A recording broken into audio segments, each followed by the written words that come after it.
ಈ ಸಲ ಹಬ್ಬದ ವೈಬ್ಸ್ ಈ ಥರ ಇತ್ತು. ಸೊ ಎಲ್ರಿಗೂ ವರಮಹಾಲಕ್ಷ್ಮಿ ಹಬ್ಬದ ಶುಭಾಶಯಗಳು ಅಂತ ಹೇಳ್ತಾ, ದೇವರು ಎಲ್ರಿಗೂ ಆಯಸ್ಸು, ಆರೋಗ್ಯ, ಸುಖ, ಶಾಂತಿ, ಸಮೃದ್ಧಿ ಎಲ್ಲನೂ ಕೊಟ್ಟು ಕಾಪಾಡಲಿ. ಯೂಶಲಿ ಎಲ್ಲರ ಮನೇಲೂ ಹಬ್ಬ ಮಾಡ್ತಾರೆ. ಸೊ ನಮ್ಮ ಮನೇಲಿ ಕೂಡ ಪ್ರತಿ ವರ್ಷ ಗ್ರ್ಯಾಂಡಾಗಿ ಸೆಲೆಬ್ರೇಟ್ ಮಾಡ್ತೀವಿ.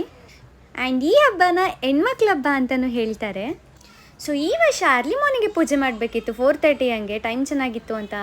ಸೊ ನೈಟೆಲ್ಲ ಡೆಕೋರೇಟ್ ಮಾಡಿ ಎಲ್ಲನೂ ರೆಡಿ ಮಾಡಿಕೊಂಡು ಮಾರ್ನಿಂಗ್ ಎದ್ದು ಪೂಜೆ ಮಾಡಿದ್ವಿ.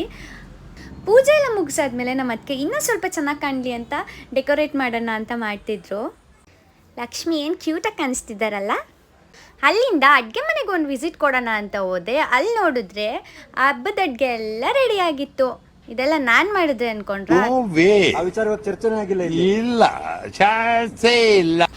ಅಡುಗೆ ಎಲ್ಲ ನಮ್ಮಮ್ಮ ಮಾಡಿದ್ದು. ಆದರೆ ಹೋಳಿಗೆ ಮಾತ್ರ ನಾನು ಮಾಡಿಕೊಟ್ಟೆ, ಯಾಕಂದರೆ ನನಗೆ ಹೋಳಿಗೆ ಮಾಡೋದಂದರೆ ತುಂಬ ಇಷ್ಟ. ಇದನ್ನು ಕಂಪ್ಲೀಟ್ ಮಾಡಿ ನೆಕ್ಸ್ಟ್ ರೆಡಿ ಆಗೋಣ ಅಂತ ಹೊರಟೆ. ಸ್ವಲ್ಪ ವೀಡಿಯೋಸ್ ಫೋಟೋಸ್ ಎಲ್ಲ ತಗೊಳ್ಳೋಣ ಅಂತ ಪ್ಲ್ಯಾನ್ ಇತ್ತು. ಸೊ ಅಲ್ಲಿಂದ ನಾವು ರಕ್ಷಿತಾ ಊರಿಗೆ ಹೊರಟ್ವಿ.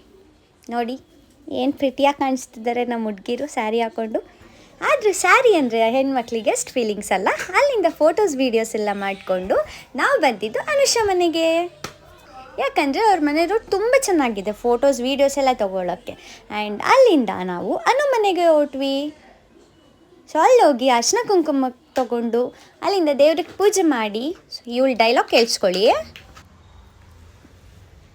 ವರಲಕ್ಷ್ಮಿ ನಿಮಗೆ ಯಾವಾಗಲೂ ನೆನೆಸಿರ್ಲಿ, ಮುಂದಿನ ವರ್ಷ ಇದು ಬೇಡ ಮದುವೆ ಆಗಲಿ, ನನ್ನ ಫ್ರೆಂಡು ಒಳ್ಳೆ ಗಂಡ ಸಿಗಲಿ, ಹಾಗೆ ಒಳ್ಳೆ ಆಕ್ಯುಪೇಷನಲ್ಲಿ ಇರಲಿ ಅವನು. ಆಮೇಲೆ ಯಾವಾಗಲೂ ನನ್ನ ಜೊತೆ ಇರಿ. ಖಂಡಿತ ಇರ್ತೀವಿ ಅಂತ ಹೇಳ್ತಾ ಅನುಗೊಂದು ಬಾಯ್ ಮಾಡಿ ಅಲ್ಲಿಂದ ಅಮ್ಮ ಮನೆಗೆ ಹೊರಟ್ವಿ. ಅಲ್ಲಿ ಅರ್ಶಿನ ಕುಂಕುಮಕ್ಕೆ ತೊಗೊಂಡು ಫೈನಲಿ ನಮ್ಮ ಮನೆಗೆ ಬಂದೆ.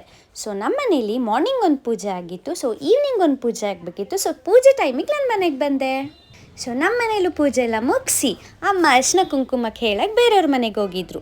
ನಮ್ಮ ಮನೆಗೆ ಬರೋರಿಗೆ ನಾನು ಮತ್ತು ಅದಕ್ಕೆ ಅರ್ಶಿನ ಕುಂಕುಮ ಎಲ್ಲ ಕೊಡ್ತಾಯಿದ್ವಿ. ಸೊ ನಾವು ಯಾರಿಗೂ ಕೆಟ್ಟದ್ದು ಬಯಸಬಾರ್ದು, ಯಾರಿಗೂ ಕೆಟ್ಟದ್ದು ಮಾಡಬಾರ್ದು. ಪಾಸಿಟಿವ್ ಆಗಿ ಥಿಂಕ್ ಮಾಡಬೇಕು ಆ್ಯಂಡ್ ಪಾಸಿಟಿವ್ ಆಗಿ. That's it the day. ಈ ವಿಡಿಯೋ ನಿಮಗೆ ಇಷ್ಟ ಆಗಿದ್ರೆ ಲೈಕ್ ಮಾಡಿ, ಶೇರ್ ಮಾಡಿ, ಕಮೆಂಟ್ ಮಾಡಿ, ನನ್ನ ಚಾನಲ್ನ ಸಬ್ಸ್ಕ್ರೈಬ್ ಮಾಡಿ. Thank you.